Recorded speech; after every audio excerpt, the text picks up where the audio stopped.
How do I, 18 years old, catch up in terms of strength or just raw athletic ability with people who have been training since high school, who are likely squatting 315 for reps at my age when I'm just starting? So this is actually such a straightforward problem for you to try and fix. If this was your physiology, you were trying to ask, I'm playing basketball, how can I grow taller? We're asking an impossible question here. You, however, are asking the most straightforward question, the one that we would be best placed to help you with, is looking at particular traits, physical traits that are trainable, that can be reliably improved upon for your sport. So if we think about strength conditioning and your physical traits as a Venn diagram, not a Venn diagram, a pie chart, and you've got certain sections of this pie chart here that are available to us, and some of them are more important than others. For example, a judo thrower's pie chart will have all the physical traits as a long distance Tour de France cyclist will have. However, certain parts of that pie chart will be taken up much more by these different sports. So that judo player, his strength and his power section of the pie chart will be absolutely huge. It will dominate the pie chart. But then if we looked at that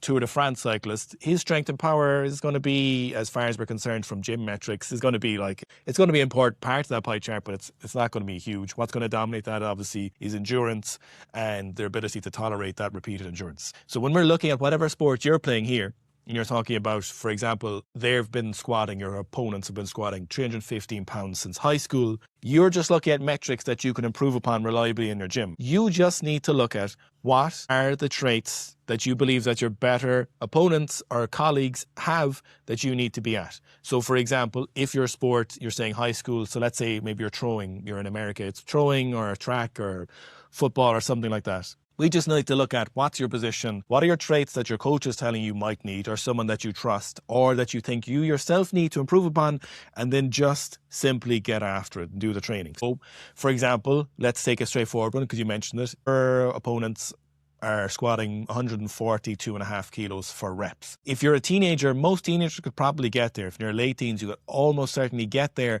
within a training block if you're somewhat talented or you have the ability to do this. So this is a great place to be in.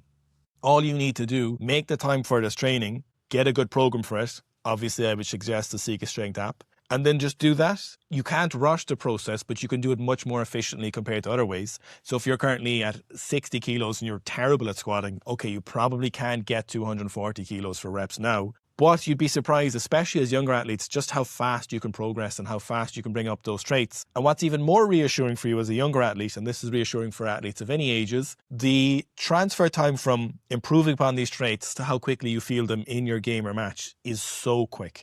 As soon as you cross the threshold for noticing it, they are just present. This isn't necessarily a thing where you have to spend years and years before you're like, oh, I'm a little bit stronger. This is something we're telling, for example, BJJ and combat athletes. If you gave 10 months to a year where you really got after it, just consistently, you don't have to go crazy, you don't have to go ham. If you just train consistently 2 to 4 times a week in the gym in a year's time, you won't even know yourself. Your ability to display power and strength in positions will be drastically changed. And in positions like this where you've already gotten an opportunity to do an off season, for example, or you're playing a sport where people are squatting in high school, you've probably structured on in season and off season. Your ability just to see these meaningful changes can happen relatively quickly. And then your experience with playing your game will be drastically changed. So the answer to this question is get training in the right areas, find the thing you need to improve upon first. What could make the biggest difference here? Is it your strength? Might be. Is it your conditioning? It might be. Is it muscle mass? It might be. Are you too fat now? Are you too slow? Just figure out what are the biggest things that can hit that. And then obviously, again, like I say, obviously we think we're very good at it and we know we're very good at it, and then I would suggest the Seek a Strength app. But there could be a local coach who's very good at it and you need to go to him in the gym. You might have the equivalent of a Joe DeFranco in a gym near you and he'll be like, yeah, we can fix this.